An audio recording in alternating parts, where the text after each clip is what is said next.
If you're new, my name's Tamara, and today we're going to be continuing our series on accessible hobbies by talking about podcasting. Now, I don't know the first thing about podcasting, so I approached the wonderful and talented Aaron from Aaron's Opinions, all of his info linked down below, to chat about what it takes to be a podcaster and how to make a good podcast. So let's join him. Hi, Aaron. Thank you so much for joining me on Unsightly Opinions. We have another Aaron's Opinions. So we have lots of opinions today. I was hoping you could help me and my audience understand what it's like to have a podcast, how to set up a podcast, and all things podcast related as an accessible hobby. I would be happy to. Hello there, viewers of this channel. It's an honor and pleasure to be here. A very good evening to you from Aaron's Opinion, the podcast for blind people, where I talk about critical issues in the blindness community.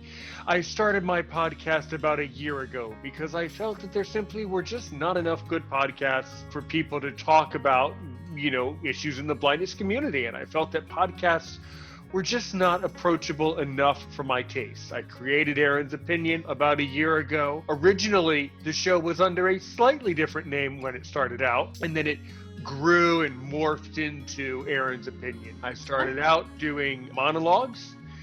So my first advice to anyone out there who wants to be a podcaster, if you want to be a podcaster, well, you better want to do a lot of talking to yourself out loud, because that's what a lot of podcasting is. Talk, until eventually someone actually likes what you said to yourself.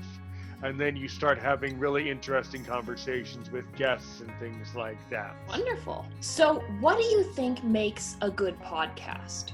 I think a good podcast is made when a host is an active listener, has interesting content, interesting things to say, and is willing and ready to learn from their guests on every episode, and has a really entertaining way of putting it all together and really enjoys doing it. I think, having listened to quite a number of podcasts, you are absolutely right there. Do you think anybody is the right person to host a podcast, or do you need a specific skill set or kind of base understanding? I think you need a specific skill set. I'll tell you, mine is that I've been teaching for 5 years online. So every day in my job at work, I talk, and I love my job. I love talking to people and educating people, and sometimes giving my opinions, but mostly talking.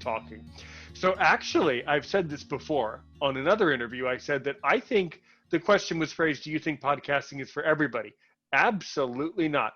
As a matter of fact, I think for some people, podcasting is a horrible idea. I'm not trying to hurt anyone's feelings, but I'm sure there are people who are podcasters who do not like it and really maybe shouldn't be doing it.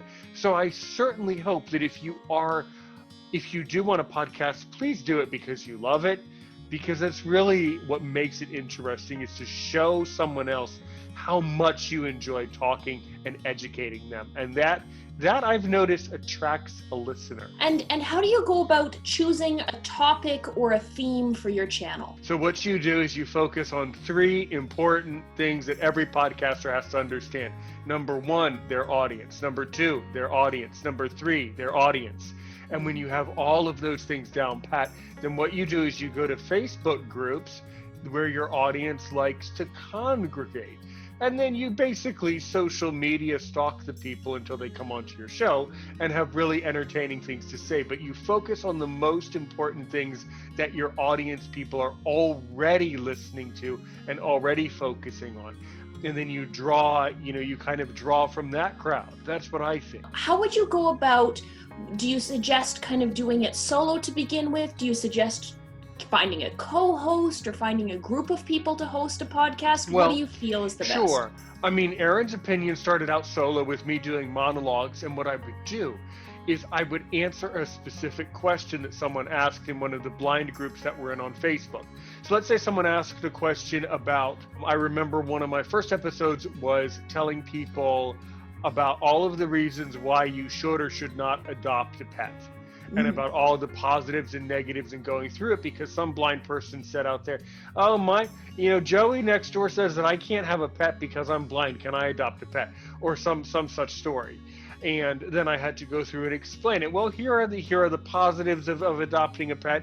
Here's what you need to look out for when adopting a pet. Here's why you really shouldn't adopt a pet, or maybe you should, So that's what I would do. And I would keep answering questions until eventually the miracle and the magic of podcasting is that the people who were asking those questions listened to my podcast and started to respond to me. And then they noticed, wait a minute, this is a podcast where I can get my questions answered. And then wait a minute, I can even guest on this podcast. And then it sort of built upwards from there. So, and how do you make the decision to either have guests on your podcast, or how do you even go about finding guests? As I said, I would look in the various Facebook groups and I would just reach out to the person. I would say point blank, hey, you said something really interesting. Do you want to come to my podcast and talk about this further? Or you said something interesting. I think I can help you, but while you're at it, let's make a podcast episode about it. And you kind of have to entice people and motivate people that way. You talked about blind hobbies, and I thought, well, hobbies is a really good topic for a podcast to begin with. So that would be really good. And then that's how we were connected, like that. Absolutely. Okay, and when you're trying to kind of set things up, I know you've mentioned a few of the platforms that you've used, but what are kind of the best platforms, just specifically? You mentioned iTunes and YouTube. What are the other platforms that a lot of podcasters go on, so we can kind of give my audience kind of a broad area to kind of start looking at different places? Well, the question to help the listeners, it's not a matter of, I understood your question. It's not a matter of platforms. The question is hosts. I, as the podcaster, I don't have control over the specific platforms that I am distributed to. What I can do is find a host that is willing to distribute and submit my podcast to various hosting platforms. But that is oftentimes something that is misunderstood. It's fine if that wasn't entirely clear for the listener. It's typically misunderstood. The podcaster does not decide to be on iTunes or not. If you find a good enough host that is willing to help you to set that up, and then they submit it for you, which is basically what they do, then you can end up there. I will tell you that I have noticed, though, that I have a larger audience on YouTube than I have had anywhere else. So I think that I'm looking at the trends and realizing that actually more of you are more concerned with YouTube videos than you are with iTunes. I know iTunes can be a little bit of a black hole, right? Because if you aren't on that top 10 list, it can be hard to find who you're looking for.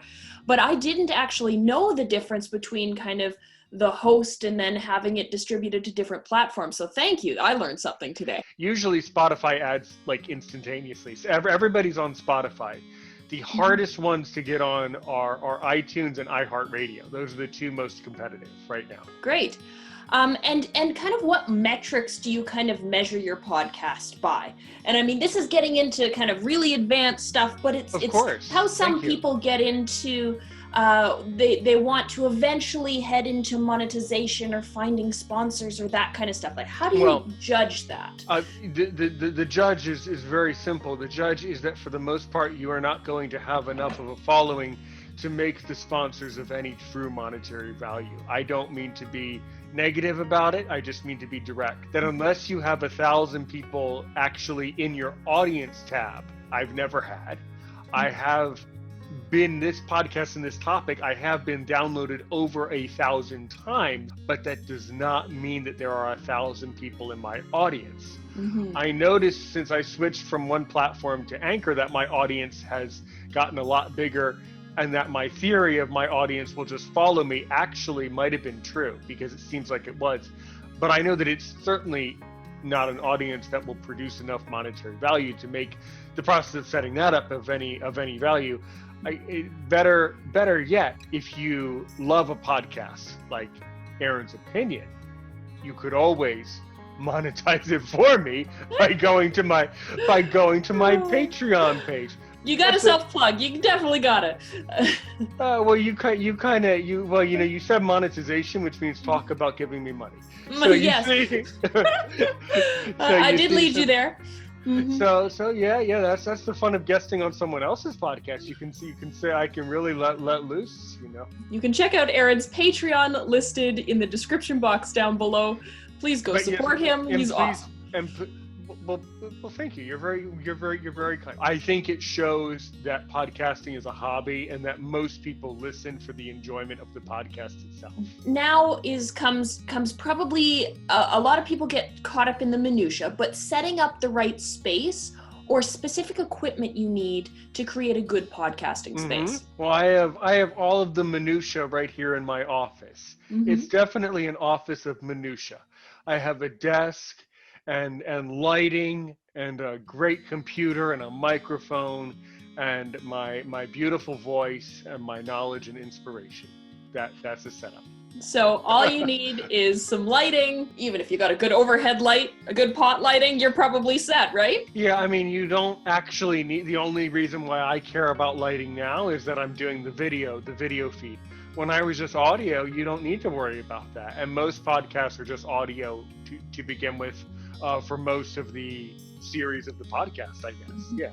Do you have any good recommendations for kind of a decent microphone where somebody might start? Maybe something that's middle of the road, not thousands of dollars and not complete trash? So I'm here on my somewhat trashy headset. The audio quality I think the audio quality is good. I could invest a little bit more, and once I get my own place next year when I move, because we're kind of in a transitional phase this year of moving and deciding what we're going to do. But once I do that, I am going to get a professional microphone set. But really, the microphone on an iPhone is perfectly good. Most headsets are perfectly fine.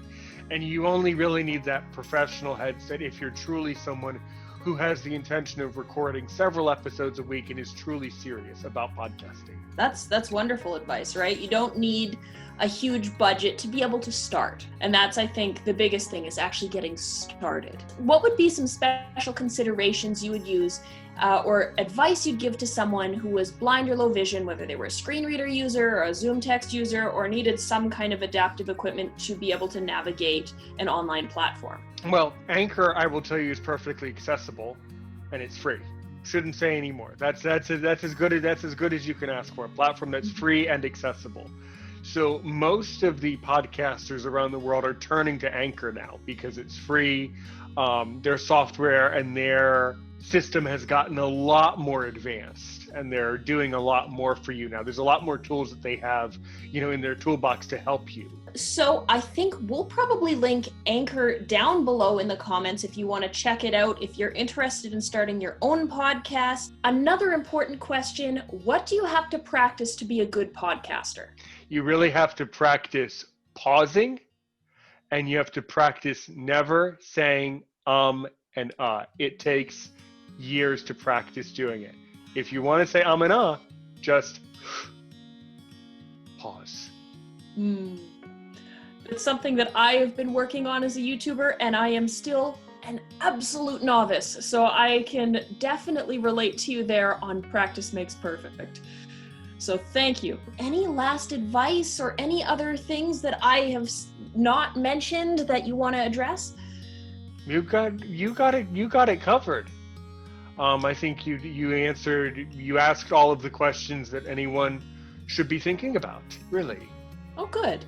I try to be thorough. I try to do my research, but I learned several things today, and I always love doing these videos because I think learning and growing and experiencing more in life is always better. So thank you so much for joining me today, Aaron. Please go check out Aaron's opinions. All of his links are down below. Thank you so much for watching this video. I hope you got a better understanding of what it takes to do podcasting. I certainly learned a few things. If you like content like this, please don't forget to subscribe, hit those bells and buttons. I love to hear from you, so leave a comment. If you want to keep up with me between uploads, I have an accessible Twitch stream every Tuesday and Sunday night at 7:30 Mountain Standard Time. I have my social media and other info linked down below so you can keep up with me day to day, and I'll see y'all next time. Bye for now.